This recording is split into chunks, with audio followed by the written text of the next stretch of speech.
Sir sir தள்ளாதீங்க தள்ளாதீங்க தள்ளாதீங்க தள்ளாதீங்க sir sir பேசுறோம் sir உங்களுக்கு wait பண்றோம் சார்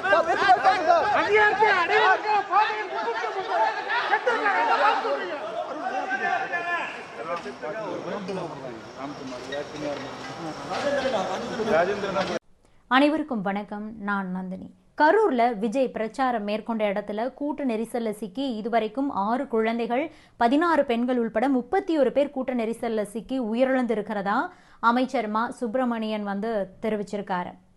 டிவிகே கட்சி தலைமை சார்பாக முன்கூட்டியே முதியோர், பெண்கள், குழந்தைகள், சிறுவர்கள் இவர்கள் எல்லாம் யாரும் வர வேண்டாம், டிவியில லைவ்லயே பார்த்துக்கோங்க அப்படிங்கிற ஒரு அறிவுறுத்தல் கொடுக்கப்பட்டும் தான் இருந்தது. இருப்பினும் மக்கள் கேட்பதாக இல்லை. அந்த மாவட்டத்தை சேர்ந்தவங்க மட்டும் அல்லாது பக்கத்து மாவட்டத்தை சேர்ந்தவங்களும் கூட குழந்தைகள், சிறுவர்களை எல்லாம் அழைச்சுக்கிட்டு அங்க வந்திருந்திருக்காங்க. கரூர் கூட்ட நெரிசலில் உயிரிழப்பு ஏற்பட்டது தொடர்பாக பத்திரிகையாளர்கள் கேள்வி எழுப்பிய நிலையில் எதற்கும் பதிலளிக்காமல் விமான நிலையத்திலிருந்து கிளம்பி சென்றிருக்கிறார் விஜய். தமிழகத்தில் அடுத்த ஆண்டு நடைபெறக்கூடிய சட்டசபை தேர்தலை கருத்தில் கொண்டு விஜய் கடந்த 13ஆம் தேதியிலிருந்து பிரச்சாரத்தை தொடங்கியிருக்காரு. அவர் அன்றைய தினம் திருச்சி, அரியலூர், பெரம்பலூர் அந்த மாவட்டங்களிலெல்லாம் மக்களை சந்திச்சு பேசியிருந்தாரு.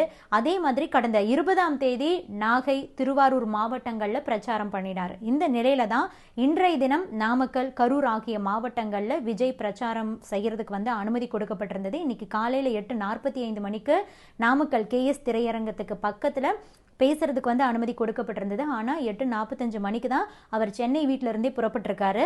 இந்த நிலையில காலையில 9:30 மணி அளவுல திருச்சி விமான நிலையம் வந்த அவர் மேய்க்கல் நாயக்கன்பட்டியிலிருந்து கார்ல இருந்து பேருந்து மூலமா அவர் நாமக்கல் வந்திருக்காரு.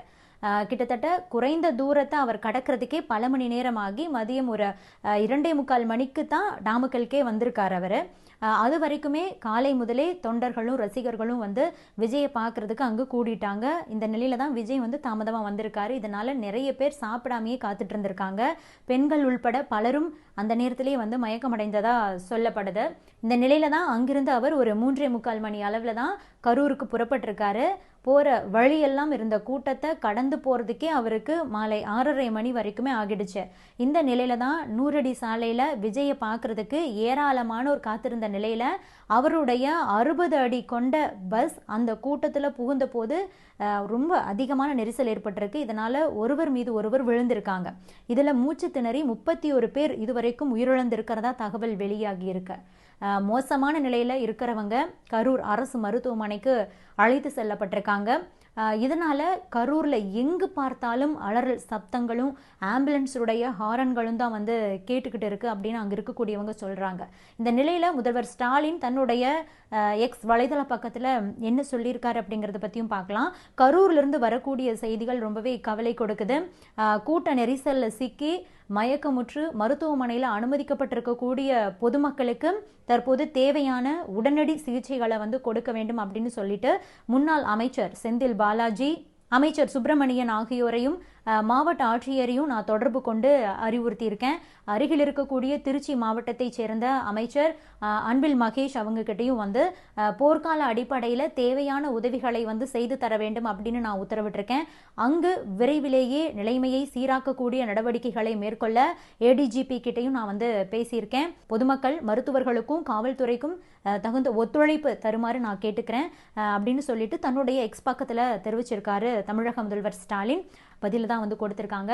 மேலும் இந்த கூட்ட நெரிசலுக்கு கரூர் மட்டும் இல்லாம பக்கத்து மாவட்டங்களை சேர்ந்த மக்களும் கூட அந்த இடத்துக்கு வந்ததுனால தான் அங்க அதிக அளவிலான கூட்டம் ஏற்பட்டு நெரிசல் ஏற்பட்டதாவே சொல்லப்படுது.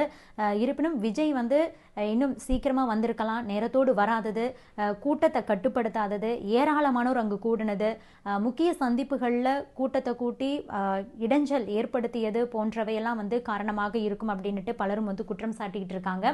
இந்த சம்பவம் நடந்து சில மணி நேரம் ஆகியும் கூட விஜயோ அவருடைய கட்சியுடைய மூத்த நிர்வாகிகளோ சம்பவ இடத்துல இல்ல அப்படிங்கிற விமர்சனங்களும் ஒரு பக்கம் வைக்கப்பட்டுக்கிட்டு இருக்கு. அதே நேரத்துல டிவிகே கட்சி தலைமை முன்கூட்டியே முதியோர், பெண்கள், குழந்தைகள், சிறுவர்கள் இவங்களையெல்லாம் வந்து கூட்டிகிட்டு வரவே வேண்டாம், டிவிலேயே லைவ்லேயே பார்த்துக்கோங்க அப்படிங்கிற ஒரு அறிவுறுத்தல் வந்து கொடுக்கப்பட்டும் தான் இருக்குது. இருப்பினும் அதை வந்து மக்கள் கேட்டதா தெரியல. அந்த மாவட்டத்தை சேர்ந்தவங்க மட்டும் இல்லாமல் பக்கத்து மாவட்டத்தை சேர்ந்தவங்களும் வந்து அதிக அளவிலான பொதுமக்கள், குழந்தைகள், சிறுவர்கள், பெண்கள் அனைவருமே வந்து கூடியிருக்காங்க. இதனால தான் அங்கே வந்து இவ்வளவு பெரிய கூட்டம் ஏற்பட்டு அங்கு நெரிசல் ஏற்பட்டு அங்கே இருக்கக்கூடிய அந்த நெரிசலில் சிக்கின மக்கள் மூச்சு திணறலால் பலரும் வந்து பலியாகி இருக்கிறாங்க. இந்த எண்ணிக்கை 31 அப்படிங்கிற எண்ணிக்கை இன்னும் அதிகரிக்கலாம் அப்படின்னு தான் தற்போது சொல்லப்பட்டுக்கிட்டு இருக்கு. Subscribe to One India and never miss an update.